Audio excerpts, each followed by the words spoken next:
count on the fingers of one hand the number of road cars that can boast 1,000 horsepower. The Bugatti Veyron is surely the most famous, but that costs well over £1 million. The latest member of the 1,000 Club cost less than a quarter of the Veyron. It's a very heavily modified wide-body Ford Mustang. It's made by Galpin Autosports, one of California's best-known car modifiers. Now, whilst I'm as desperate as ever to find out what happens when I plant my right foot, I think I'm going to find out first a bit more about what goes on under the bonnet. So, Steve, what we have here is a regular Shelby GT 500 that you then just put a body kit on it to make it wider and... No, this is all handmade out of metal, and it takes about 4 months just to get the body bare metal done. Well, then you got a wider track then? No, you don't have to do a wider track when you do a wide body. What you do is you custom make the wheels, because how you do a wide body is you hand make the wheels first, you put them on the car, and you build the wide body around the rims. It's the same, 5.4 litre supercharged engine? Yes, but this particular one, of course, we have changed it to make 1,000 horsepower, which is, you know, America, we're excess, right? A supersize, everything. Yep. I changed the supercharger. I go to a bigger supercharger. Bigger throttle body, bigger cold air, bigger injectors. We actually do a methanol injection on there. Bigger intercooler, bigger, bigger, bigger. Well, you know what I think about 1,000 horsepower cars? No. I hate talking about them. I just love driving them. Perfect. I expect the tires to be bald when they come back. Ignition. Lift off.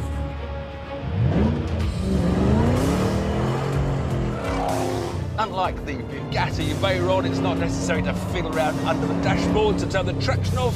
You just turn it off. And now, 1,000 horsepower is all mine.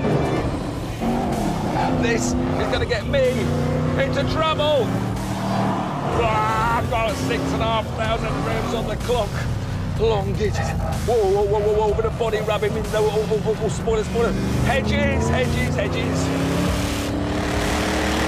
The Shelby Mustang it's based on costs a bargain $68,000, but the mods rack up to $150,000. The payoff, 0 to 60 in just 2.5 seconds.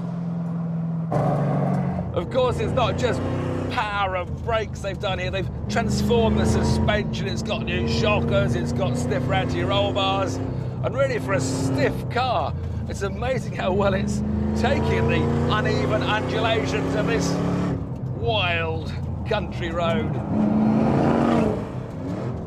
I love changing gear. I'm not flapping pedals, I'm changing gear.